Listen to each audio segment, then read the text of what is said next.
বিশ্বকাপে দুর্দান্ত একটা জয় নিয়ে মাঠ ছাড়ল দক্ষিণ কোরিয়া। গ্রুপ এতে 1 গোলে পিছিয়ে পড়েও চেক প্রজাতন্ত্রকে হারিয়ে দেয় টিম কোরিয়া।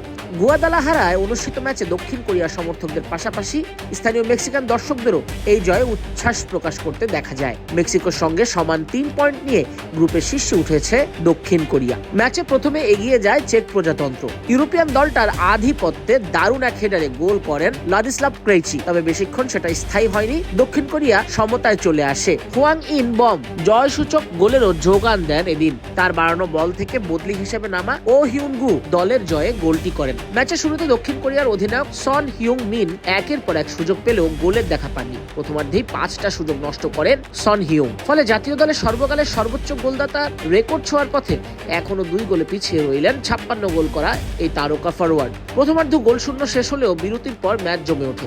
59তম মিনিটে ভ্লাদিমির কুফালের লম্বা থ্রো থেকে উঁচুতে উঠে হেডে গোল করে চেকেদের এগিয়ে নেন ক্রেইচি। 67 মিনিটে দারুণ এক আক্রমণ থেকে সমতায় ফেরে কোরিয়া। লি কাং ইনের নিখুঁত থ্রু পাস ধরে হোয়াং ইন বম ডান পায়ের বাঁকানো শটে বল জালে জড়ান। এরপর দক্ষিণ কোরিয়া আবারও সেট পিস থেকে বিপদে পড়েছিল। টমাস সৌচেক ফ্রি কিক থেকে হেডে বল জালে পাঠালেও অফসাইডের পতাকা ওঠায় গোলটি বাতিল হয়।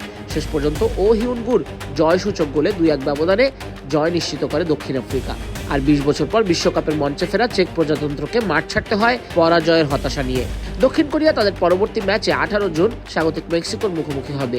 একই দিনে আটলান্টায় দক্ষিণ আফ্রিকার বিপক্ষে মাঠে নামবে চেক রিপাবলিক বা চেকিয়া। গুয়াদালাহারার স্টেডিয়ামে কিছু খালি আসন চোখে পড়লেও সেখানে সবচেয়ে বড় উপস্থিতি ছিল দক্ষিণ কোরিয়ার সমর্থকদের। প্রায় 44,985 জন দর্শক খেলাটি উপভোগ করেন।